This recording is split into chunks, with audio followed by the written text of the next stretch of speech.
Drage gledalke in gledalci, lepo pozdravljeni v oddaji Nove Slovenije. Kako z Novo Slovenijo do 40 tisoč novih delovnih mest? Najverjetneje se ta ideja zdi zelo nenavadna in v zdajšnjih časih morda samo predvolilna obljuba, ampak obljubljam vam, da vam bomo v naslednjih 5 minutah dokazali, da je to mogoče. Če morda še niste vedeli, Nova Slovenija pripravila zelo obsežen in med gospodarstveniki zelo dobro ocenjen gospodarski in splošni program. Imamo ga v tiskani obliki, če pa ga želite videti kjerkoli po svetu, pa samo odsrfate na www.nsi.si. Torej, če se vrnemo na mojo osnovno izhodišče, da Nova Slovenija želi ustvariti 40 tisoč delovnih mest. Kako smo do te številke 40 tisoč novih delovnih mest sploh prišli?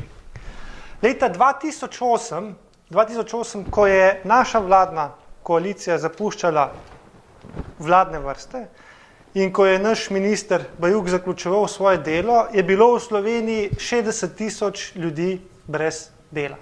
Danes, leta 2014, je brez dela več kot 120 tisoč ljudi, se pravi, plus 120 tisoč ljudi. Če bi se želeli vrniti na številke izpred leta 2008, potem bi mogli brezposelnost zmanjšati za minus 60 tisoč brezposelnih, oziroma ustvariti bi morali 60 tisoč novih delovnih mest. Ker vemo, da je bil leta 2008 čas konjunkture, smo se mi za ta cilj, ki ga bomo v naslednjem mandatu dosegli, 40 tisoč novih delovnih mest. In zdaj pridemo do temeljnega vprašanja, kako do 40 tisoč novih delovnih mest. V našem programu pišemo z nizkimi davki, enostavnimi postopki in odprtim gospodarstvom. Najverjetneje boste tudi to rekli, ja, pa to so parole, razložili jih bomo bolj v detalje. Morate pa se zavedati, da so časi socializma minili, ko je na primer v tovarni Titan partijski sekretar rekel, da od jutri dalje bo pa 100 novih delovnih mest več in jih je bilo, te časi so mimo. Država torej ne ustvarja konkretno novih delovnih mest, ampak predvsem ustvarja pogoje za nova delovna mesta. In s temi ključnimi 3 ukrepi bomo ustvarili pogoje za 40 tisoč novih delovnih mest. Da sem zelo konkreten, kako in na kakšen način.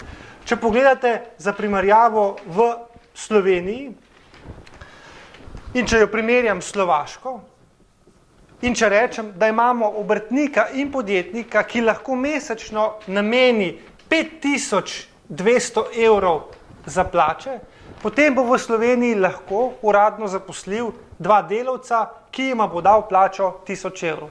Za prvega delavca bo dal 1000 evrov neto plače, plus 1000 evrov bo plačal davkov in drugih prispevkov. Skupaj to 2000 evrov.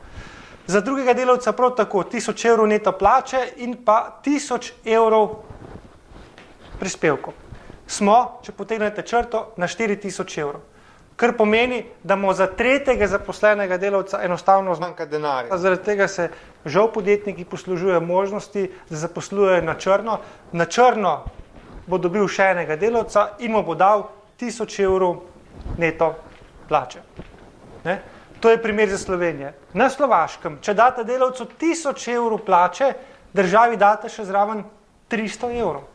In s temi 5200 evri na Slovaškem lahko delodajalec zaposli kar 4 delavce. Seveda se pa vsi skupaj zavedamo, da je vsak zaposlen delavec za državo dvakratna korist. Prvič plačuje prispevke v državne blagajne, drugič pa državi ni potrebno zanj plačevati nadomestilo za brezposelnost. Torej, na Slovaškem s temi 4 uradno zaposlenimi delavci, država v proračun dobi 4x300, 1200 evrov. Ja, boste rekli, v Sloveniji pa 2000 evrov. Samo pod pogojem, da smo pozabili odšteti še denar, ki ga mora država nameniti za nadomestilo za brezposelnost. Torej, če tem 2000 evrov, ki jih država dobi, odštejete še približno minus 500 evrov za nadomestilo za brezposelnost, pridete na 1500 evrov in razlika ni več tako velika. Če te številke še povečate, je Slovaška že na plusu. Kaj hočemo povedati? Z večjimi zaposlenimi je več trošanja in s tem tudi več uplačanih davkov. In zaradi tega prav ta konkreten primer lahko pojasni sistem in način, kako bi Nova Slovenija z nizkimi davki ustvarila več delovnih mest. Dokazali smo na zelo konkreten način. Da se vrnem na ta naš drugi ukrep, enostavni postopki. Številni podjetniki nam danes uhajajo iz Slovenije zaradi tega, ker je nemogoče dobiti gradbeno dovoljenje v nekem doglednem času, ampak za to gradbeno dovoljenje traja tudi več mesecev. V Avstriji 3 tedne. In če pogledate 3 tedne v Avstriji oziroma minimalno 3 mesece v Sloveniji, potem vidite, kako očitna je razlika med Slovenijo in Avstrijo. Kaj mi predlagamo? Mi ne odkrivamo tople vode. Mi želimo samo toplo vodo, ki je že odkrita v Avstriji, prenesti v Slovenijo in si z avstrijskim modelom pomagati, da bi stvari tekle tudi tako v Sloveniji. Konkretno to pomeni, če danes vi kot investitor nesete vlogo za gradbeno dovoljenje na upravno enoto, vam bo uradnik pregledal vsako vejico, vsak detajl. V Avstriji ima projektantsko dovoljenje soglasje oziroma dovoljenje, če se ona pod gradbeno dovoljenje podpiše, prevzema tudi odgovornost, da je s tem gradbenim dovoljenjem vse v redu. In kaj naredi uradnik? Samo preveri, če vloga za gradbeno dovoljenje ima ustrezno štempilko projektantskega podjetja.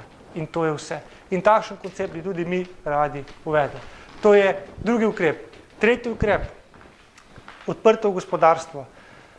Smo majhno gospodarstvo in moramo se odpreti navzven. Ne moramo se iti z nekega svojega sveta in če želimo razbremeniti slovenska podjetja, številna so prezadolžena in se utapljajo v dolgovih, potem na ne preostane drugega, kot da dobijo učinkovite strateške partnerje, ki imajo denar, ki bodo pomagali delovna mesta ohraniti in to podjetje razvijati tudi naprej.